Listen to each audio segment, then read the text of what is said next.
Okay.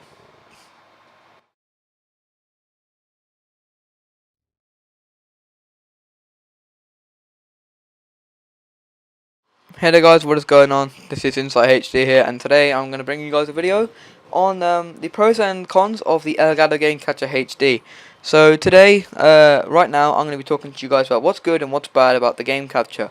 So first things first is the pros. So the size of the game capture itself, because it's very small, it's about the size of a deck of cards. The second pro of it, it's really small, so it fits in your pocket, like, so you can walk around, you can take it to your friend's house. Second pro, there's no disc that you need to install, you just put it in, install it on your computer, the actual hardware, download the software from the Elgato Game Catcher website, a link will be in the description below, and then you're good to go, once you've done your settings.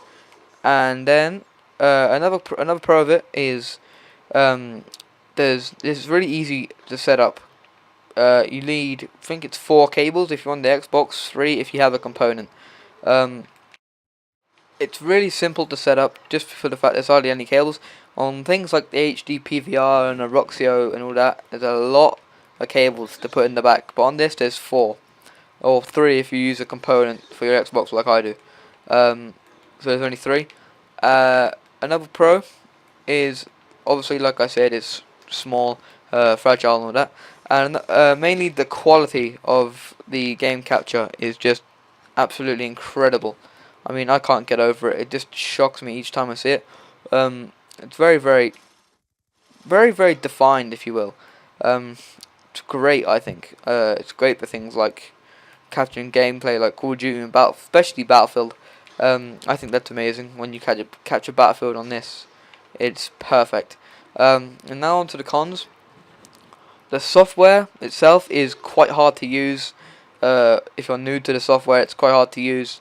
It doesn't really have a lot of instructions that come with it to tell you how to use the software. So it's sort of like touch and go. Figure out how to do it yourself, or don't figure it out at all, really. But it's really, it's quite hard to use once you. But once you're used to it, it's like Photoshop. Once you're used to using it, it's really like simple, and you understand what you're doing. But other than that, starting off, I found it quite hard to use, and I still do.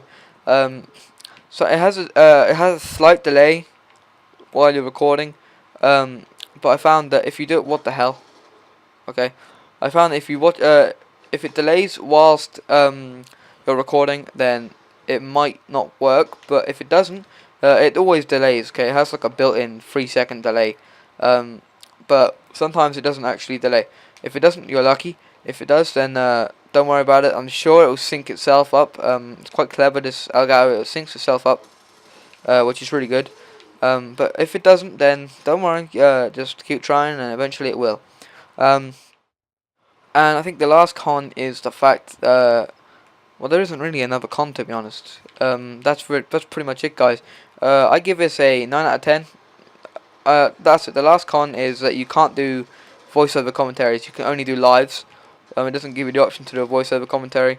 So you can only do lives, and if you're like me and you don't really enjoy live commentary, then I advise getting something else. But I got this, and I'm starting to really enjoy the lives, and I know what I'm doing now, and I'm getting into it a lot more. But anyway, guys, I give this a 9 out of 10 just for the fact that I don't like doing the commentaries, and the software is quite hard. So actually, yeah, 9 out of 10. Is it worth the money?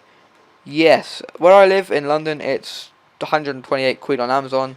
It's about $160, $200, and about 160 euro, 170 euro. But guys, thank you for watching this video. I hope you enjoyed it. Please drop a like and leave some feedback if you did. My name has been the Insight HD, and I